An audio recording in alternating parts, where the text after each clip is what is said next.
réforme dans le secteur de la décentralisation, elle est bien perçue et elle a permis vraiment de dépolitiser l'administration communale.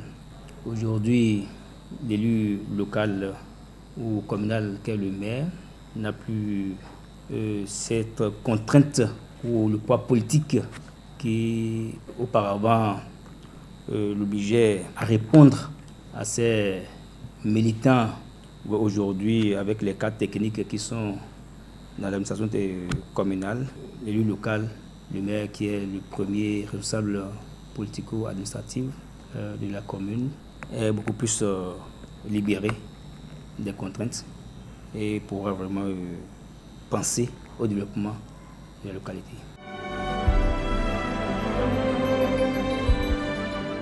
Vous savez, nous sommes venus d'autres horizons. Il a fallu des séances d'intégration dans le milieu et avec le temps, on s'est adapté aux réalités du milieu et tout se passe normalement.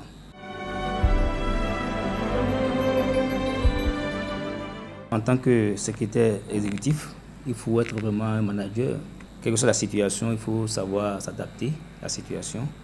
Et même s'il y a des petits problèmes, il faut parvenir vraiment à les surmonter, à manager pour que l'ambiance de travail puisse régner normalement pour un bon fonctionnement de l'administration communale.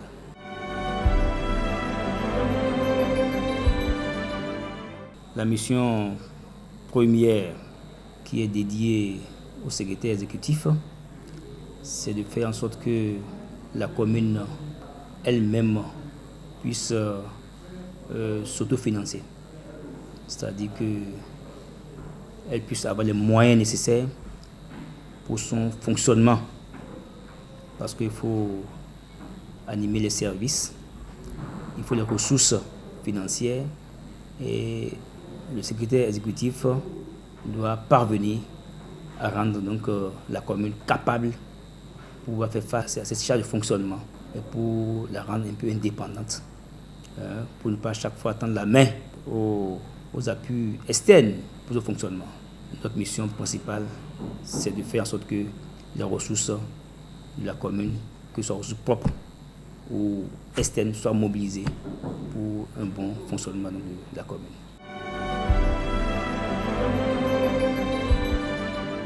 Il y a eu beaucoup de choses qu'on a eu à faire. D'abord, on a démarré par cette structuration de l'administration communale suite à la lettre circulaire de la cellule qui nous a recommandé de restructurer l'administration communale à partir des services, des divisions et des sessions. Ça a été fait. On a eu quand même achevé, il y a des chantiers qui existaient avant notre arrivée. On a pu quand même achever ces chantiers-là qui étaient en souffrance. Vous voyez.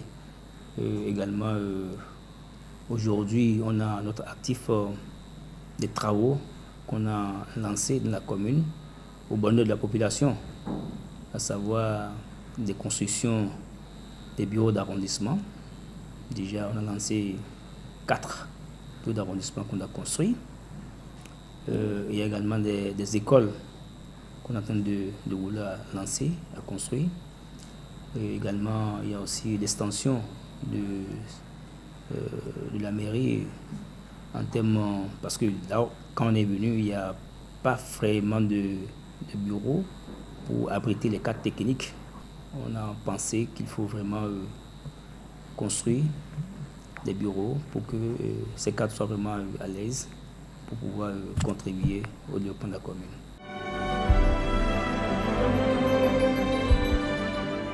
On ne peut pas tout surmonter, hein. Elles sont là et on essaie de les contourner pour atteindre nos résultats. C'est vrai que au début, c'est d'abord plein de passation de marché. Ça a piétiné un peu. Et surtout, les organes de passation des marchés publics, il faut les mettre en place. Et ça aussi, ça a pris du temps parce que on n'a pas toujours les compétences existantes de la commune pour animer ces organes-là. Il a fallu donc du temps pour mettre en place ces organes avant de commencer à passer dans les marchés publics. Aujourd'hui, il y a des services encore qui ne sont pas pourvus, des divisions qui ne sont pas pourvues en ressources humaines compétentes, si bien que, bon, on est en train de penser à élaborer un plan de formation pour pouvoir quand même outiller ces services-là en ressources humaines pour une bonne animation de l'administration communale.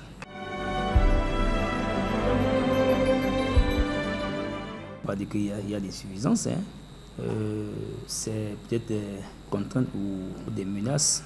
On va pas dire qu'il y a des insuffisances par rapport à la réforme, mais ce qu'il faut corriger, à mon avis, hein, parce que cette affaire donc de nomination des personnes des marchés publics, ça fait que pour nous, les communes à statut ordinaire, bien sûr, parce que pour les communes à statut particulier ou intermédiaire, c'est il y a au tirage qu'on a, il y a ces cadres techniques-là pour animer l'administration communale, mais nous autres, il faut identifier des compétences dans les personnes existantes pour pouvoir nommer à ces postes-là.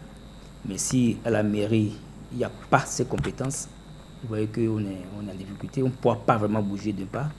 Il faut tout faire et puis ça nous a vraiment retardé dans le décollage donc, des activités.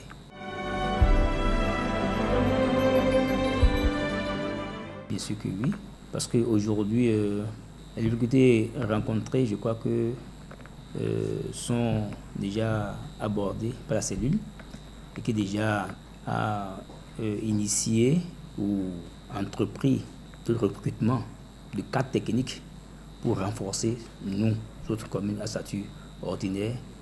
Moi, au début, il n'y avait que 2 cadres permanents avec moi.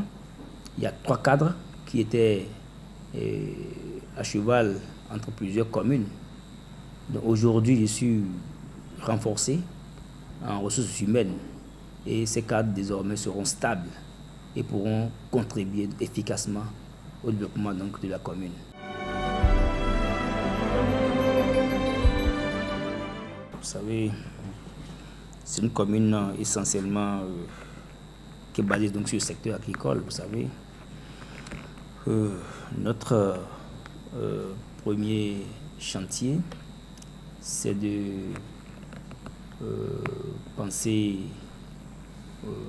à la construction d'un parking d'abord, vous savez, et les coporteurs qui viennent donc au marché, tout ça, on n'a pas vraiment un parking où ils pourront vraiment stationner et être à l'aise. On a pensé que c'est un chantier qu'on doit aborder, mobiliser les ressources, tout faire pour quand même doter la commune d'un parking coporteur.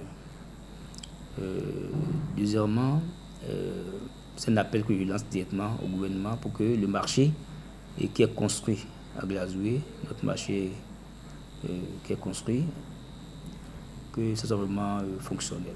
C'est construit, c'est réceptionné, mais on n'a pas encore le top pour son animation. Donc, le chantier que je voudrais vraiment aussi aborder, c'est l'assainissement de la ville. Le constat est qu'on n'a pas de site de décharge final. Je pense vraiment qu'on doit entreprendre des actions pour détruire les dépotoirs sauvages et aménager un site de décharge final pour que la ville soit propre, que les déchets ménagers soient convoyés vers ce site-là et tout le monde soit discipliné pour que au sein de la ville, qu'il n'y a pas des endroits où on dépose donc, des déchets un peu partout. Il y a aussi un secteur, le secteur donc, du tourisme qu'on doit aussi vraiment aborder. Comment faire pour mettre en valeur les sites touristiques de la ville. Et ça peut quand même attirer des étrangers vers notre commune. Et c'est aussi des sources de revenus pour la commune également. Donc c'est un chantier également qu'on doit aborder pour que qu'on soit vraiment attrayant avec nos sites qu'on doit vraiment valoriser. On a assez de sites ici à Glazou. Il y a les plans qui existent déjà. C'est les financements qu'on doit décrocher pour pouvoir valoriser ces sites-là. Soit en termes de sites, vraiment ça existe. Les plans sont déjà élaborés et il ne reste qu'à mobiliser les financements pour les valorisations.